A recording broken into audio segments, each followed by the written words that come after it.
Bienvenidos a un nuevo episodio.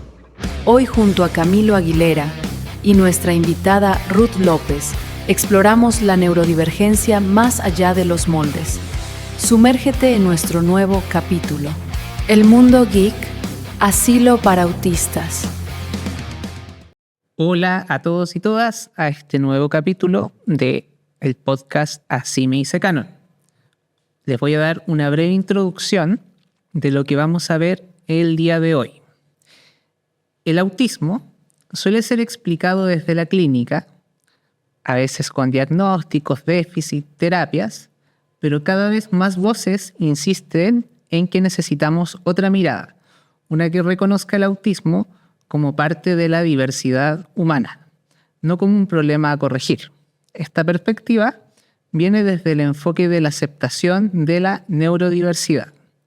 Nos invita a pensar que la salud mental no depende de solo adaptarnos a un molde, sino también de que nuestra sociedad aprenda a acoger y respetar distintas formas de ser y sentir en el mundo.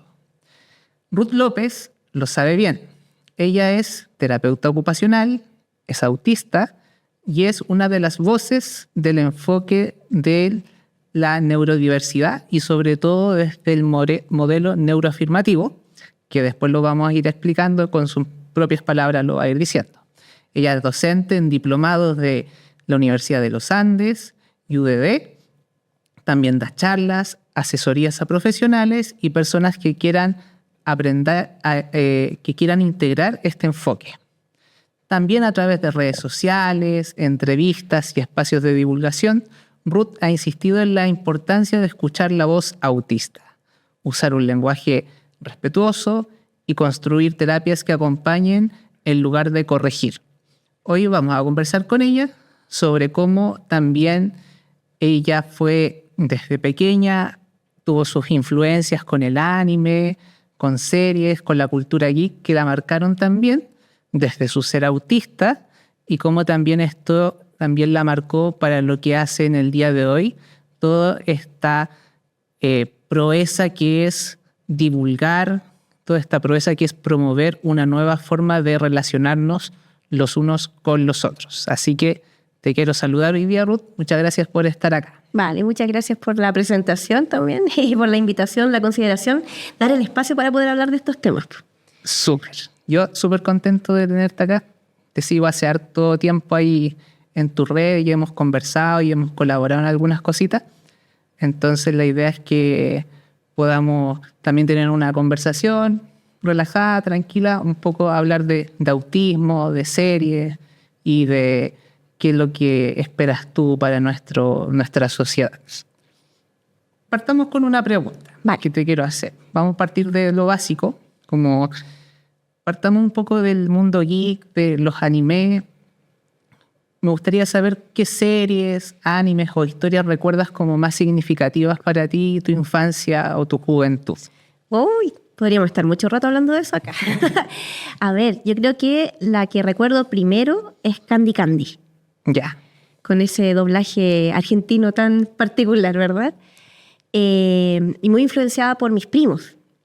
Mis primos ya consumían anime desde antes y me fueron como inculcando también a compartir ese espacio de disfrute de ver anime. Y el que más recuerdo es Candy Candy. Yeah. También de repente Robotech, ya más grande Ranma, pero compartido, ¿no? Los Caballeros del Zodiaco también, como compartido con ellos. Ya después, como entre comillas, por elección propia, Yeah. Sailor Moon y Dragon Ball, que los daban más o menos en paralelo en la tele en Chile, ¿verdad? Tenía que elegir ahí. Sí, era terrible porque alcanzaba a ver la cola de uno por ver el otro. Pero sí, Sakura Card Captor, Samurai X. También Samurai X salía del molde un poco de las series más como, obvio, muy distinto a Sailor Moon y a Sakura Card Captor, ¿verdad? Pero sí, Samurai X también súper importante para mí. Y ya después buscando como cuando ya tenía la capacidad de buscar las series en internet. Claro, porque solo como tú las que vas contando me suenan mucho a estas series que daban en la tele, ¿no? Sí. Como en Chilevisión, me acuerdo, ahí en el Club de los Tigritos, todo. Me acuerdo que eso era en los años 90, inicios del 2000, como Sí. que había mucho, no era como tan como que tú podías elegir, pero ¿A ti te gustaron casi todas esas series que contáis? Sí, de hecho había un programa antes del Club de los Tigritos que se llamaba Bacania. Y era un programa bien interesante porque mostraba distintas cosas de lo que conocemos ahora como cultura geek. O sea, mostraban anime, había también un jugador de Magic, me acuerdo. Invitaban al Fito Manga a mostrar cómo dibujar personajes de... No me acuerdo Sí. de ese programa. No, es antiguísimo. Entonces, sí, yo también soy media antiguísima, así que... sí, estaba el Club de los Tigritos, en el Mega también daban Consolo TV, me acuerdo. De hecho, estaba este concurso del Kiwi, donde la gente cantaba Sí. el ending de Dragon Ball Z, el primero, Sí, me que acuerdo por supuesto de eso. hay que cantarlo no me acuerdo si en japonés o en español, parece que el desafío era cantarlo en japonés. No, bien interesante. Soy de toda esa época de animes que daban, claro, Lo la televisión disfrutaba. abierta. Sí, crecí con todo eso, sumado también con los videojuegos, que había videojuegos que eran de anime, por supuesto, pero en general siempre embebida como de todo esto que era lo ñoño, ¿no? Y el anime como el principal en mi caso, ¿verdad? Pero también hay un espacio importante en mí para lo que es los videojuegos. En general bien metida también con esa onda. ¿Qué videojuegos te gustaban? Mira, yo cuando descubrí Super Nintendo y el primer juego que jugué ahí fue Super Mario World, es mi juego favorito de toda la vida. Yo tengo abstinencia, digo, con ese juego. Yo escucho la música de Super Mario World y quiero jugar Mario World. Tengo figuras de Mario World, Super Mario World, me encanta. Es mi favorito, pero por... Ahí lo he jugado hartas veces entonces. Me lo sé, sí. Hago juego de- speedrun, no, sí, se cae. Juego de confort. Sí. Es como la gente que vuelve a ver Betty la Fea muchas veces. Sí. Yo vuelvo a Super Mario World. A mí me pasa con los juegos de Pokémon, estos de Game Boy. Sí, yo lo jugaba en emulador, sí, no tenía Game Boy. Así que en el computador emulaba, el primero que jugué fue Pokémon Red. Sí, y ahí se cruza, pues, viste como entre anime, algo más de la cultura japonesa de repente con el videojuego. Pokémon, sí. Pokémon súper importante. Donkey Kong Country también. Y otros juegos que jugaba en los arcades que había cerca de mi casa, como Cadillacs y Dinosaurios, Metal Slug, me acuerdo, Mortal Kombat. Y otro que de pelea que ahora no me puedo acordar, donde sale Cinder. Ahí lo tengo en la punta de la lengua. Orchid también. Orchid, que hacía así, se transformaban como en animales. No me puedo acordar ahora el nombre. Killer Instinct. El Killer Instinct. Es un clásico. Sí. Y ya de más grande, los Eso era juegos de arcade. línea. Sí. Sí. O sea, también se podían jugar en casa, pero yo los jugué principalmente en arcade. Sí, eran de Y Super las Tortugas Nintendo y Ninjas arcade. también era muy bueno. Pero mi favorito de arcade era Cadillacs y Dinosaurios. A mí igual me gustaba harto. Era A mí no me dejaban ir a los arcades en ese tiempo. No. Que decían que ahí los niños iban a drogarse y todo. Era, sí, el lugar satánico. Sí, se adquirían cosas. Mira, imagínate lo que caí yo. Sí, tú eras de esos Yo niños soy que de esa tribu, sí. me querían impedir ir. Sí, caí en eso. Así que bien embebida siempre en todo ese mundo como ñoño, como decía antes, ¿no? Y ya de grande me empecé a meter en los videojuegos en línea y el principal para mí, que está antes de League of Legends o cualquiera de los que hay conocido ahora, Ragnarok Online. Jugaste harto Ragnarok. Sí, hice hasta cosplay de personajes de Ragnarok, ¿no? Fanática hasta el día de hoy. Ahora que hay server, como es más fácil, no hay que descargar toda la noche el juego en coreano para poder Claro. acceder al juego como propiamente tal. Ahora es muy fácil descargar. Sí, creo que hasta en el celular han salido versiones. Sí. Sí. Así que es muy fácil ahora jugar, pero sí. Y ya ahí metidísimo. Bueno, también hubo un Final Fantasy, el Tactics Advance, que me gustaba mucho. Sí, yo igual lo jugué ese. Muy, Era muy como, bueno. como pixeleado, ¿no? Sí. Como piezas de ajedrez me da la Sí, sensación sí. que tenía que moverlo. Sí, había que tirar los ataques y tenías que calcular pues, si le iba a llegar el Sí, ataque era muy también. Sí. Van a hacer un remake de ese, así que... Tocas mi corazón con esa información. Estoy esperando igual. Ay, sí, qué entretenido. Bueno, ahora no he podido jugar casi nada porque fui mamá relativamente hace poco, pero oye, yo me cuido igual, yo soy bien pegada, entonces yo sé que si me pongo a jugar demasiado de pronto, entonces tengo cuidado. Hay otros juegos que me gustan mucho, pero prefiero mirar a mi esposo cómo lo juega, y yo creo que es una práctica que poca gente lo comenta, pero que a mí me gusta mucho hacer, que es mirar a otro jugar. Él juega Legend of Zelda, y me parece fascinante. No me interesa tanto jugarlo, me interesa ver cómo es el juego, cómo avanza, cómo es la historia. Estoy súper metida a veces la historia completa, pero yo no lo juego. ¿Y está en qué plataforma lo juega él? en Switch. Bueno, ya. antes en las otras plataformas previas. Igual lo veía. Él juega desde que su primera consola fue Nintendo 64. ¿Ya? Entonces ahí estaba el Ocarina del Tiempo, creo. Desde ahí que ama Zelda también. Y ahí yo, por aprender de Zelda, empecé a aprender también para atrás sobre... Y bueno, el Ocarina del Tiempo yo sé que es uno de los juegos como más amados de la saga de Legend of Zelda. Así que me he embebido de la historia y me gusta mucho y todo. Yo no lo he jugado, pero me encanta.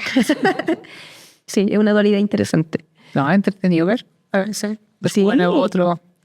Por eso les va también a algunos streamers o youtubers que Ay, los sí. gameplays que suben. Sí, súper hay un canal que a mí me gusta mucho. Bueno, ya no hacen tanto contenido así los chiquillos, Don Garage.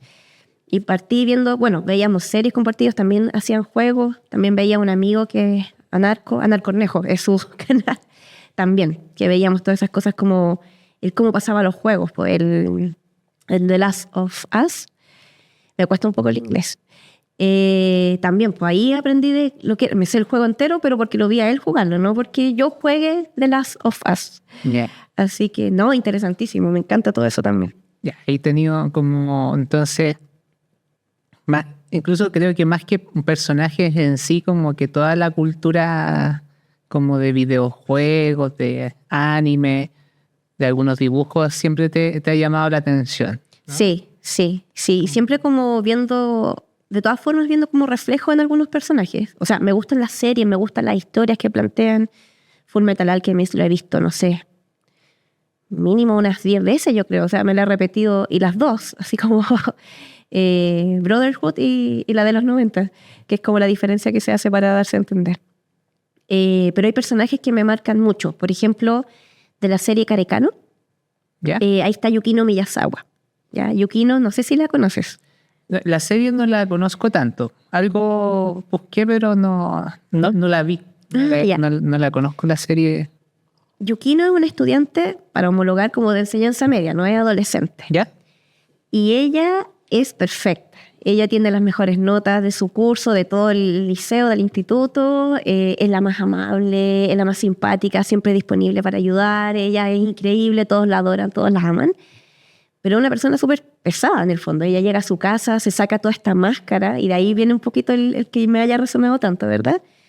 Y en la casa anda así como vestida chascona, casi que ni se lava la cara, encuentra a todos que son medios tontos, como... Es toda una fachada la que ella tiene para brillar en el liceo, como para ocultar quién realmente es y lo que realmente piensa de la gente. Hasta que llega un compañero que le va mejor en notas que a ella y es igual de amable, igual de simpático y súper popular, y entonces ella empieza a entrar en conflicto con eso. Y claro, cuando yo vi por primera vez a Yukino, dije, yo soy. Me pasaba mucho eso antes, ahora ya no tanto. Digo, en ese tiempo yo ni sabía que era autista, pues mi identificación la supe a los 34 años, ahora cumplo, pasado mañana, el 18, cumplo los 40. Entonces, de chica, vi la serie cuando tenía, no sé, chica, 20 años. Eso es chico todavía, creo. Puedo tener el lujo de decir que a los 20 años es chico. O sea, sí, técnicamente uno madura como su identidad, yo diría como en esta cultura más o menos los 27, 28 años. Súper chica entonces, ¿viste? Claro. Entonces me hacía mucho sentido las acciones de ella, lo que ella esperaba, por qué lo hacía. Me hacía mucho sentido como porque ella no quería quedar mal con la gente, pues ella buscaba encajar, ella no quería que la discriminaran por quién realmente era o por lo que realmente pensaba, y tenía toda esta fachada de perfección que no sé si hacer spoiler porque es una serie de tantos años atrás, pero claro, cae la fachada después y finalmente la gente la acepta igual, tal como es. Entiendo. Ojalá fuese así también en la vida. Y ahí tú esto lo asocias como al enmascaramiento que vemos en las conductas de las personas autistas a veces, cuando intentan Sí, integrarse a la sociedad. sí, es muy común. El camuflaje social, justamente. Bueno, el camuflaje social es algo inherente a todas las personas. Todas las personas buscamos adaptarnos a situaciones o a momentos, ¿verdad? No sé, el típico ejemplo es ir a un matrimonio. La mayoría de la gente va a un matrimonio con un cierto código de vestir, ¿no? Y con cierto comportamiento hasta un cierto momento de la fiesta, porque después ya cuando pasa la ceremonia y viene el baile, ahí cambia también la conducta, no sé, como que nos adaptamos, ¿no? O si tienes que ir a la moneda, a la casa de gobierno y presentarte frente al presidente, tal vez vas también con otra postura, ¿no? Como te comportas, te adaptas de una manera que tal vez no es la cotidiana para ti, pero te adaptas a eso. En el caso de las personas autistas y neurodivergentes, no solo el autismo, pero tal vez las personas autistas son las que lo llevan más a cabo de una manera tal vez más sacrificada, por decirlo de alguna manera. El camuflaje social es más que adaptación, es sobrevivencia social. Es buscar o encajar, así como tratar de meter un gajo de naranja en un, no sé cómo se llama, en una cabeza de ajo, ¿verdad? Porque tiene una forma similar. Y yo trato de encajar ahí, pero todos igual se dan cuenta que eres un gajo de naranja. Entonces, a veces un camuflaje que no es tan fructífero en los objetivos que tiene. Mientras que otras personas autistas logran como camuflarse muy bien, a lo mejor como lo lograba Yukino. Pero es sobrevivencia social, es buscando encajar o buscar no sufrir bullying, no ser discriminado. Y tiene varias estrategias. O sea, el camuflaje es el título grande, pero hay varias formas de camuflar. El enmascaramiento es una de esas estrategias. La asimilación también es otra. Y así hay un montón, ¿verdad?, de estrategias de camuflaje. Y sí, lo que yo veía sin saber en ese tiempo que lo que estaba presenciando era camuflaje social, era lo que hacía Yukino y que me hacía reflejar a mí también desde mi propia experiencia autista. Porque si bien no todo en la vida es autismo, todo se explica desde mi vivencia autista, ¿no? Entonces me pasaba mucho eso, que sin saber que era autista me reforzaba la idea de yo soy diferente en algo, ¿no? Claro. Que siempre tuve muy innata desde muy chica, pero cuando uno ve reflejos en otras personas o personajes en este caso, y en mi caso siempre era más común en personajes porque no tenía tanto contacto con otras personas, ahí encontraba esos espacios de identificación, de pertenencia finalmente, sí. Como que, y yo creo que igual pasa harto eso con niños autistas, niños y niñas. Y más que autista igual puede ser gente que tiene problemas de habilidades sociales, que como es una necesidad en esa edad como aprender a identificarse, a ver qué me gusta, qué no me gusta. Cuando tengo problemas de habilidades sociales, me cuesta hacerlo con un grupo de personas de carne y hueso, pero me es más fácil quizás en una pantalla con personajes que puedo ver ahí y que mis emociones también resuenan con lo que les pasa a ellos. Y por eso también se explica a veces cómo hay jóvenes que crean incluso lazos afectivos con estos personajes, que ya hasta cierto punto puede ser sano y todo, pero hasta otro punto también podría ser un poco insano porque estás un poco distorsionando la realidad. Como que el lazo afectivo tiene que ser recíproco y el personaje no te está dando nada de vuelta recíprocamente. Pero ya, eso para otro tema. Pero el tema ahí es que a veces nos resuena mucho eso y nos vamos como identificando con estos personajes, ¿no? Sí. Sí, ¿sabes qué? Quiero rescatar algo importante que tú dijiste y amplificarlo un poco. Que es muy común que las personas, por ejemplo, tú mencionabas los desafíos en las habilidades sociales, ¿no? Y entonces las personas pueden decir, yo tengo desafíos en las habilidades sociales, ¿será que soy autista, no? Primero, saber por un lado que las características de las personas autistas son rasgos humanos. O sea, no son exclusivos de ser autista, ¿no?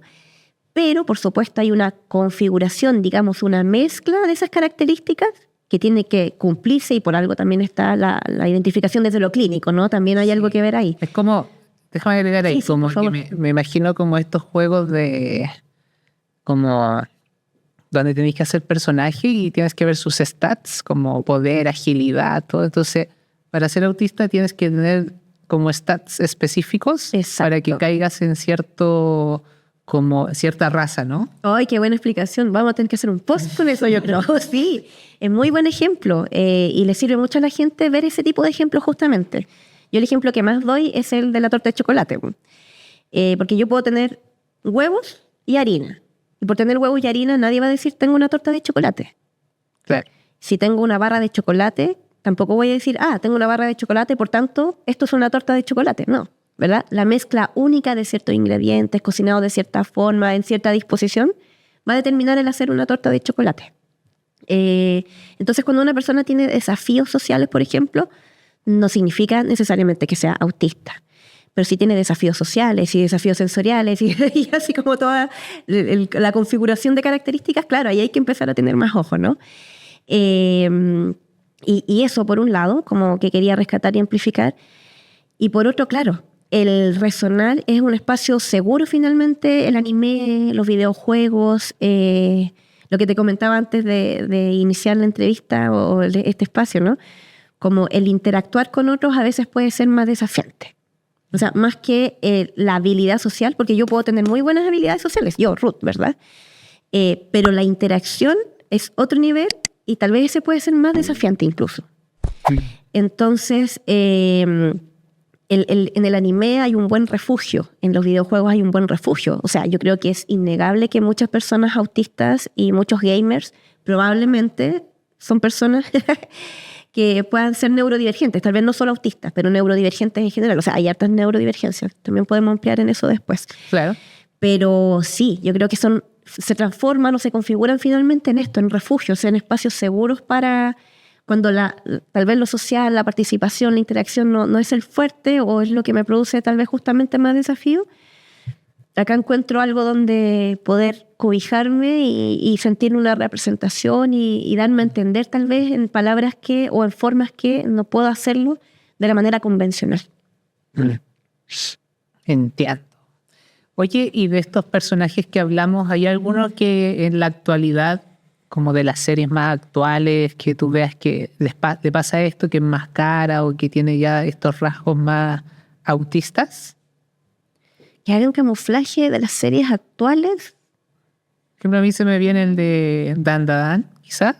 ¿Okarun? Sí, que también mantenía cierto, como a raya, como que no le mostraba todos sus gustos. Y no sé si por ahí podrá ser o se te ocurre otro más.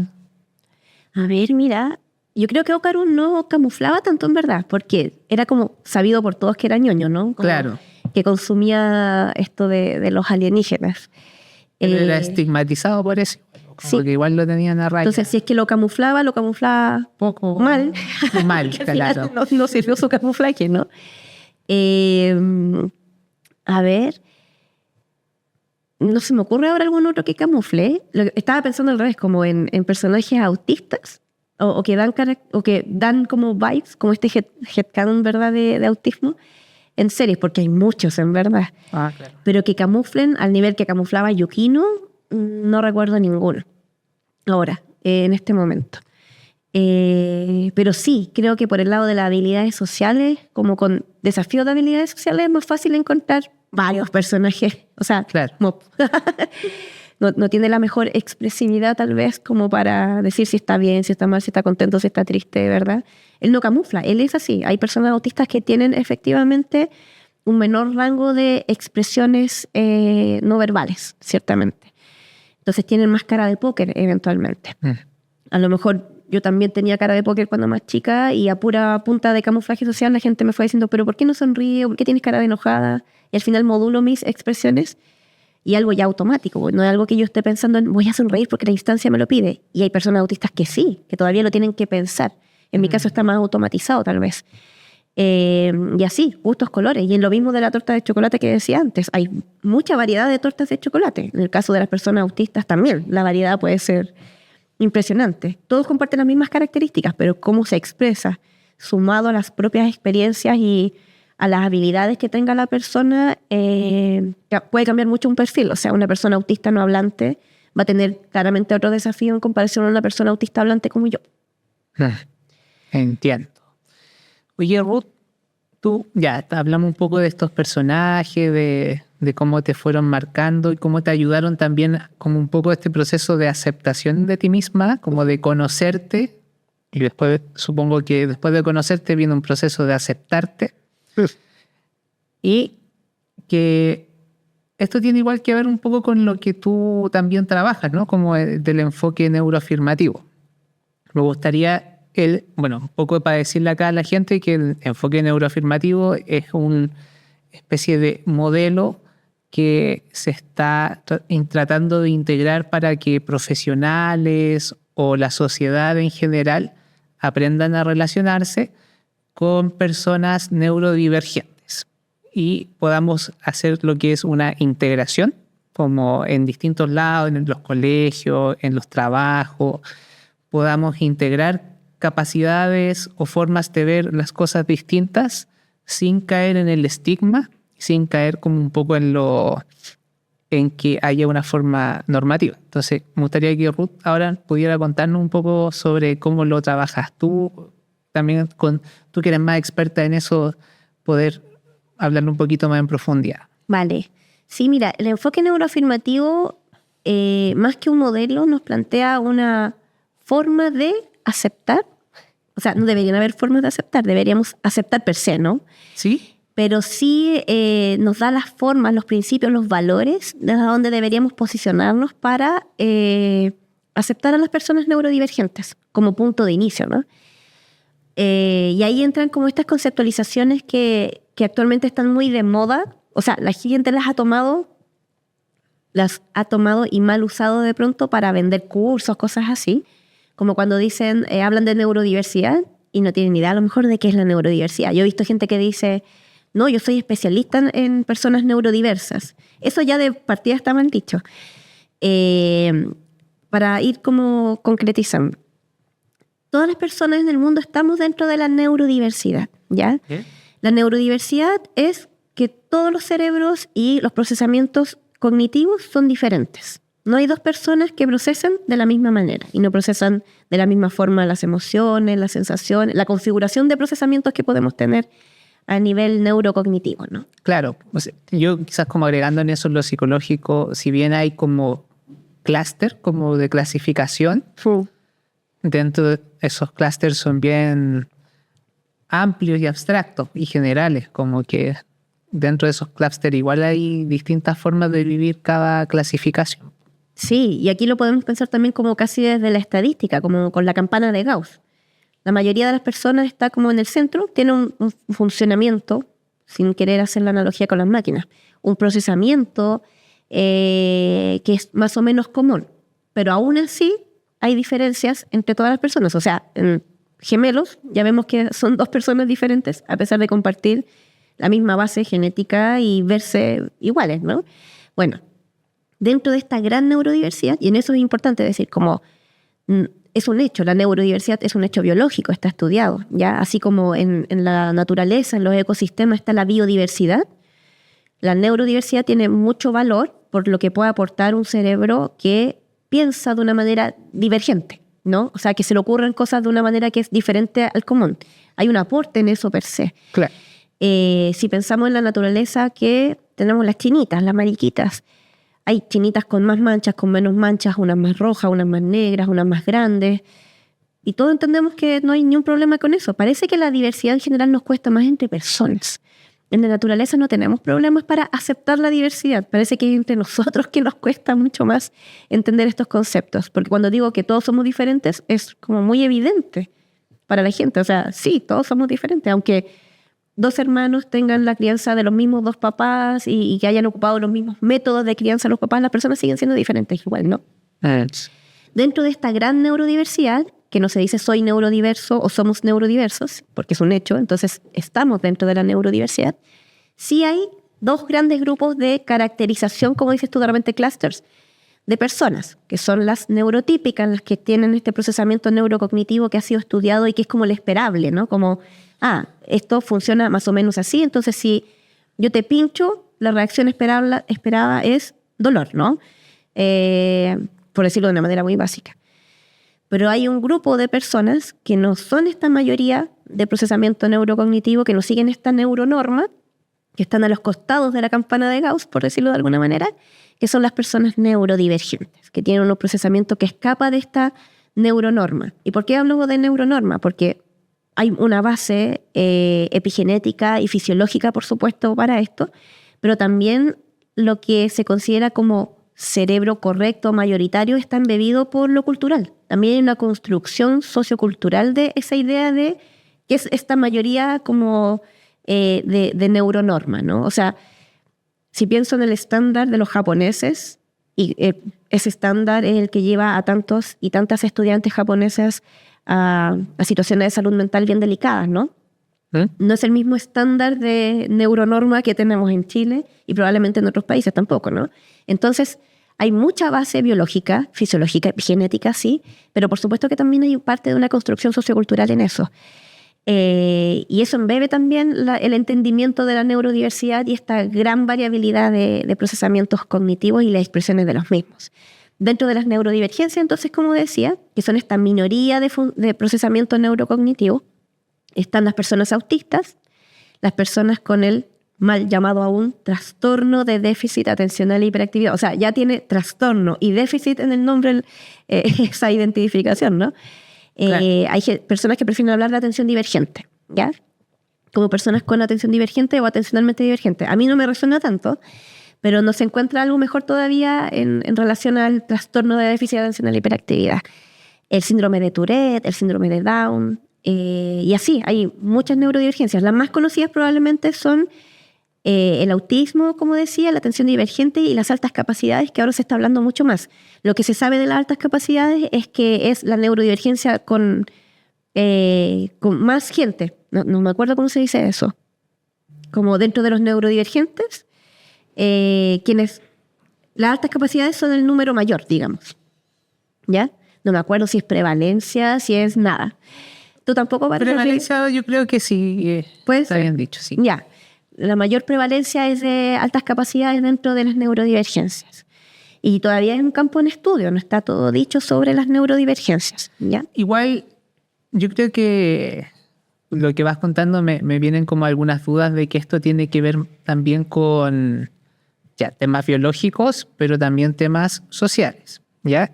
Y me gustaría saber ahí, ¿hay algún estudio, algo que diga qué pesa más a la larga, como lo social, lo biológico? Porque yo a veces pienso, claro, muchos dicen, es que ya los neurotípicos son los más prevalentes en la población, pero quizás también tiene que ver con la educación que recibimos. Si recibiéramos una educación distinta, una crianza distinta, quizás ese estilo neurotípico sería de otra forma, o habrían, no sé, 3 estilos dentro de ese, o 5 o 10.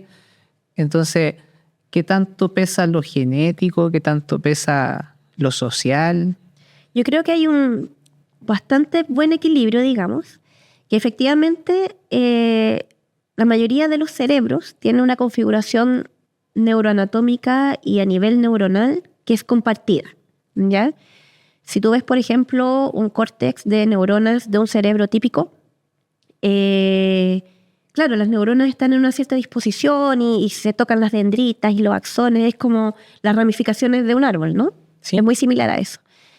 En las personas con altas capacidades, cuando tú ves un córtex, es interesante, las neuronas están alineadas, es como que están todas ordenaditas, todas parejitas, es como una alineada con la otra. Entonces, al ojo parecen o impresiona como que hubieran menos neuronas en comparación al otro que tiene un entramado, que se ven como muy difuso, ¿no? Como que está el axón acá, por acá el cuerpo y las dendritas, como que todo se toca con todo. Y en las altas capacidades ves que está ordenadito todo. Y no es que haya menos neuronas, aunque sí hay menor materia gris, si mal no recuerdo. Hay menor materia gris en las personas con altas capacidades. Las neuronas están más ordenadas porque el procesamiento de la información es más eficiente. Entonces, efectivamente, podemos ver en términos, como decía, neuroanatómicos, fisiológicos, biológicos, que hay diferencias en las neurodivergencias. En el autismo también se han visto a nivel del sistema límbico y bueno, ahí para que vamos a ir más fino en eso. Pero respecto a lo social, la duda que cabe es qué tan minoría se es finalmente. Porque en la medida que avanzan los estudios nos vamos dando cuenta que vamos ampliando quiénes caben dentro de las neurodivergencias justamente. Claro, pareciera que al final todos somos diversos. Un poco, no lo digas. Todos somos diversos, no un poco esto, un poco esto otro, sino como todos somos diversos de alguna manera si quitáramos esta presión social, ¿cachai? O enfocáramos la educación potenciando nuestras competencias o habilidades que que están ahí como potencialmente en nosotros. Claro. Sí, o sea, todas las personas son diferentes, todas las personas son valiosas en sí, pero no todas son neurodivergentes. Entonces, para identificar la neurodivergencia, efectivamente hay que hacer estudios. No es como el sentir solamente. Ahora, ahí uno puede entrar también en el tema de la autoidentificación, el autodiagnóstico, que yo creo que hasta cierto punto a las personas les puede ser beneficioso, pero es incompleto. El ideal es acceder a algo que te pueda caracterizar y dar las herramientas para tener la mejor calidad de vida que se pueda tener, finalmente. Porque es una cosa del enfoque neuroafirmativo, ya de lo que me preguntabas hace un rato. Las personas piensan que el enfoque neuroafirmativo es como romantizar el ser neurodivergente, y nada que ver, al revés. Lo que busca el enfoque neuroafirmativo es que se entienda que las personas neurodivergentes requerimos apoyos de distintos tipos, de distintas intensidades, de distintos momentos de nuestra vida, pero no quedarnos en la mirada del déficit. Y en ese sentido no es cambiar el foco a mirar solo fortalezas, tampoco es irse a ese lado. La verdad es amplificar el foco, mirar el todo. Un poco lo que me hablabas tú también desde el humanismo, ¿no? Como mirar el todo. Y con ese todo poder definir cuáles son los mejores apoyos, cuáles son los mejores acompañamientos, cuáles son las mejores estrategias para una persona en cierto o determinado momento de su vida.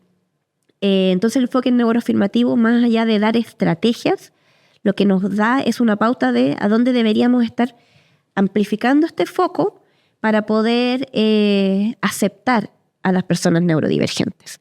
Más allá de decir, es que el acompañamiento debería ser así, debería ser así. No, es validemos su identidad, aceptemos que hay capacitismo en esto. ¿Y qué es el capacitismo? Es los prejuicios que tienen que ver con las personas que presentan discapacidad o con las personas neurodivergentes o personas neurodivergentes. Por decir un ejemplo, alguien podría mencionar, oye, mira, entró a estudiar a la universidad y eso que es autista. Eso es sumamente capacitista, porque es como quitarnos las características de ser humano solo por ser autista. Es como, lo logra a pesar de ser autista, pero si soy persona primeramente, ¿no? Soy un ser humano. O sea, hay personas que van a tener más o menos desafíos para entrar a la universidad, efectivamente. O se casó y es autista. Sí. Las personas autistas se pueden casar también, porque son personas. También pueden enamorarse y pueden ser dignos de ser amados, ¿no? Eso es sumamente capacitista, tener esas ideas. El infantilizar también. Porque ahí pasa con los intereses, justamente como volviendo tal vez a la base del podcast. Muchas personas autistas tenemos estos intereses en el anime, en los videojuegos, que ahora tal vez no tanto, pero antes sí se vinculaban como algo infantil, ¿no? Y claro, es que la gente te veía raro, o al menos cuando yo era otaku y era gamer más chica, era como, qué rara ella, ¿no? Como, qué extraño, qué chica, así como que infantil, no estás grande para estar viendo esas series, y es como, ¿no? ¿Por qué estaría mal, no? Y es muy común que las personas autistas se malentienda que los intereses son infantiles.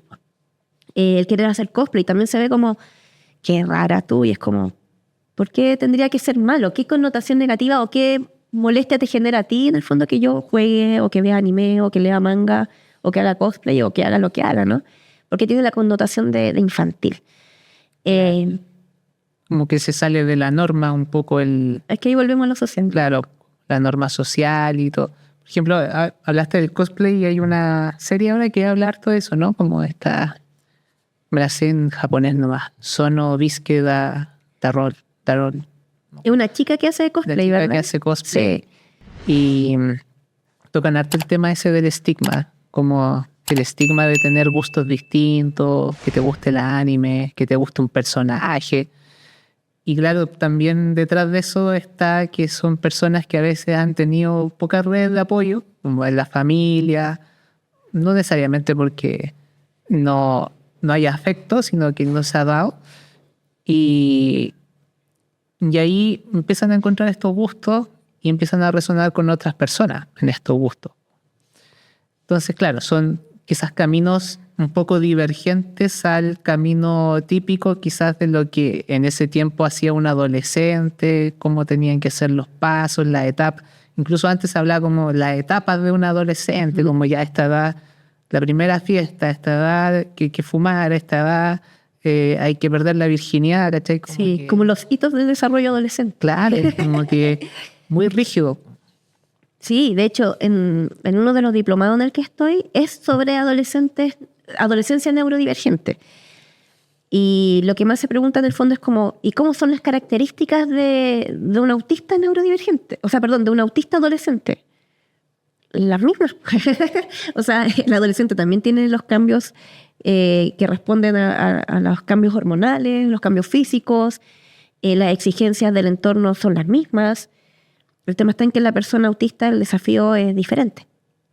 Y ahí hay algo importante de lo que mencionabas tú antes, como lo social es sumamente marcador en la trayectoria y en las transiciones ocupacionales y de desempeño de las personas finalmente, porque puede que sea autista, pero lo que me impone el medio va a marcar mucho qué oportunidades voy a tener finalmente. Entonces, claro, la mayoría de los adolescentes cambia sus intereses, la mayoría de adolescentes, los neurotípicos, esta construcción que llamamos neurotípica, ¿no? Bueno, si antes le gustaba jugar con autitos, si antes le gustaban las muñecas, como el modelo típico, ahora no, le empiezan a gustar la música, le empieza a gustar andar en skate, que es como los ejemplos del libro que te dan sobre los cambios en adolescencia. Pero puede haber estudiantes adolescentes autistas que les gustaba los dinosaurios y le sigue gustando los dinosaurios y le va a gustar los dinosaurios y va a estudiar paleontología y va a ser su interés por siempre.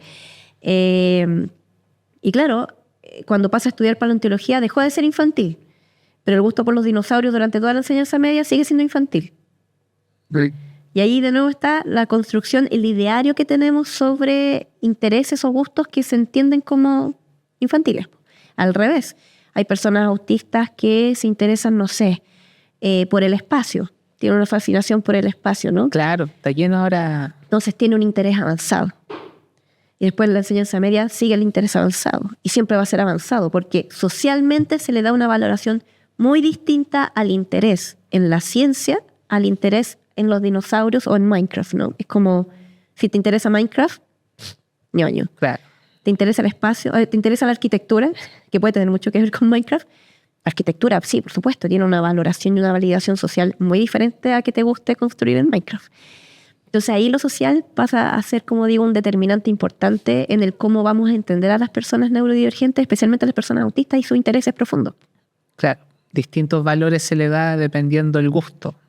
Y cómo la sociedad lo interpreta, ¿no? Como lo que decía recién, o sea, si hay, no sé, una persona autista con un interés en la anatomía, ¿ya? Y que se ha visto casos, ¿verdad? Y que los papás dicen, ay, pero es que le gusta ver videos donde muestran cuerpo y como que, pero entra a estudiar medicina, valiosísimo, estudia medicina, deseable, Claro. ¿verdad? Y entra sabiendo perfectamente anatomía a la universidad porque ya durante toda su enseñanza básica y media vio videos en YouTube sobre cómo funcionaba el cuerpo humano. Sí, pues interesante y cómo cambia dependiendo el ambiente, cambia como el valor social que se le da. Sí, sí. Claro. Y en el anime pasa similar. Ahora se valida o se valora mejor de repente, por ejemplo, la creación de contenido, de hacer videos, porque hay muchos chicos y chicas, no solo neurodivergentes, en general, hay muchos niños y niñas que quieren ser streamers, ¿verdad? Ven como sus modelos, especialmente de youtubers españoles de pronto, o Claro. de twitcheros españoles que les gustan. Y hay papás que es como, no, ¿por qué quiere hacer eso? Pero en otros casos hay niños que han transmitido mensajes súper importantes o que hacen contenido súper interesante y ahí, ya tiene más seguidores, empieza a lo mejor a ganar premios, ahí es valioso, ¿verdad? Entonces, son trayectorias interesantes a revisar de cómo lo social puede marcar qué es lo valioso. Y eso trasciende también a qué es lo que consideramos valioso en la neurodivergencia, justamente. ¿Y tú crees que estos gustos como del mundo geek, como cosas del todo lo que es videojuego, anime, streamer, todo este mundo, puede ayudar o aportar en algo en que la sociedad entienda mejor la neurodiversidad? Sí, yo creo que sí. O sea, de hecho, muestran mucha diversidad en general en el anime, no solo desde la neurodivergencia, también está la identidad sexual, las identidades, de género, en Japón como que en el anime lo vemos muy frecuente, ¿no? Como que haya personajes de lo que se decía antes travestidos, ¿no? En Sailor Moon hay personajes, Haruka y Michiru, ¿verdad? También, o sea, Claro. Amy puede ser, mira, cuando me preguntaste de camuflaje, pienso que Amy Mizuno hace mucho camuflaje social. Sailor Mercury, ¿ya? Ella como que trataba de pasar piolita, como tan lady, ¿no? Y ella es claramente autista también, headcanon autista. Bueno, volviendo al tema del aporte, sí, yo creo que sí, y por lo mismo de lo que decía antes, es muy fácil que las personas que son diferentes resuenen con personajes de anime o con series que plantean temas sobre ser diferentes, porque la sociedad a veces no está dando el espacio, ¿no? O lo da, pero como que en ciertos términos. Y es muy común, además, que las personas autistas les guste el anime, les gusten los videojuegos, más allá de si se representan o no con personajes. Es muy común. O sea, yo trabajé 8 años en colegios y a mí me iba muy bien, muy bien, haciendo el acompañamiento terapéutico con niños y niñas porque teníamos intereses en común. O sea, a ellos les gustaban los videojuegos y a mí también, aunque yo era adulta, y ellos valoraban eso y lo validaban como una persona adulta, Claro. que le gustan estas cosas que a mí me dicen que son de cabro chico, ¿no? Se siente más acogido. Claro, como es el tema. Sí, el concepto final del enfoque neuroafirmativo es la aceptación. No es un enfoque profesional, no es algo para trabajar como estrategia, como decían. Es Entiendo. una perspectiva. Nos muestra como cuáles deberían ser nuestras acciones cotidianas y nuestras ideas más o menos para la aceptación de la neurodiversidad, en específico la aceptación de las personas neurodivergentes. Esto partió con el movimiento de la neurodiversidad, que un grupo de personas autistas, muy solidariamente, ahora se entiende para todas las personas neurodivergentes, no solo para las autistas, ¿no? Pero parte de ahí, de esa base, de un movimiento de personas que probablemente se juntaban en línea, ¿ya? Y ahí también está como el uso de los chats, ¿verdad? Claro. En mis tiempos Messenger era los foros, antes también, un buen nicho para interactuar desde la seguridad de tu escritorio, ¿no? Claro. Entonces sí, yo creo que en el mundo del anime, de los juegos, en lo digital, ¿verdad? En lo virtual, no solo se utiliza como un interés profundo o que llame tanto, que genere tanta satisfacción para las personas autistas, sino que también pueden encontrar estos personajes, estas series que les hacen resonar desde la identidad y desde una pluralidad también de dimensiones en su cotidianidad. Entonces, estaba pensando en otro ejemplo yo no sé si es autista, pero mucha gente piensa que es autista, Komi-san. ¿Komi-san no puede hablar? Claro, algunos creen, yo creo que tiene más, o sea, lo que sí tiene sí o sí es como ansiedad social, fobia social, pero Claro. autismo habría que explorar más. Claro, porque Si hablara un poco más, quizás podríamos saberlo. pero viste, a lo mejor tiene mutismo situacional. Ahí no sabemos, Claro. No tenemos cómo saber porque es un personaje, a menos que salga el autor a decir algo al respecto. Claro. Pero claro, hay como lo que decía antes, que ella no hable o que tenga esta ansiedad social no es sinónimo de que sea autista.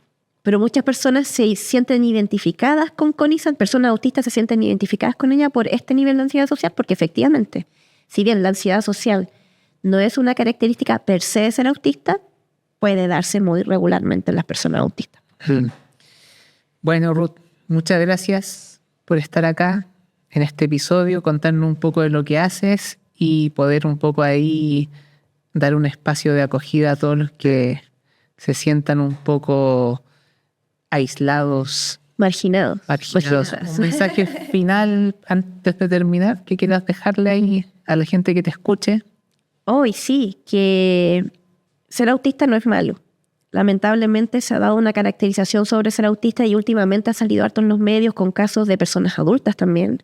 Al principio, como que el primer semestre fueron estos casos donde se planteaba como que ser autista era sinónimo de ser agresivos, ¿verdad? Con situaciones en colegios particularmente. Ahora como que se dio vuelta al extremo, como lamentablemente con 2 personas autistas, trabajadoras, adultas que han sufrido acoso y bullying sistemático en sus lugares de trabajo.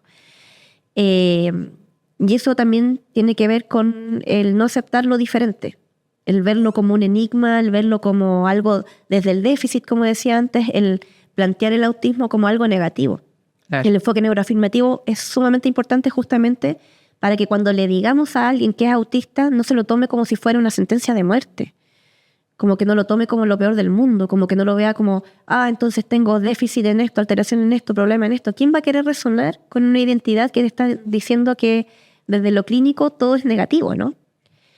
Eso es parte de un mensaje importante, que el autismo no es malo, como nada es malo per se. O sea, se es autista. Y como todo en la vida puede traer cosas que sean más desafiantes como otras que pueden ser fortalezas o potenciales. Y cuando planteamos que una persona es autista, queremos que pueda tener en la balanza las herramientas y las ideas para poder hacer ese equilibrio, ¿no? Entonces ese es mi mensaje, como que el enfoque neuroafirmativo o entender a las personas neurodivergentes y especialmente a las personas autistas desde esta mirada es entender que no son solo déficit y que esto es importante en términos del impacto en salud mental y en el que las personas, si lo sospechan, lo pueden decir o buscar la identificación de manera tranquila y que cuando lo puedas plantear tal vez en un trabajo o en un espacio educativo o en donde sea, se te respete como a cualquier ser humano y que si requieres apoyos o ajustes o acomodaciones se hagan como a cualquier persona que pueda requerir un ajuste se le dé. Ruth López, muchas gracias por estar acá en el podcast Así me dice Canon. Gracias. Y así termina este nuevo podcast. Gracias por acompañarnos. Gracias a Ruth por su visita. Hasta la próxima.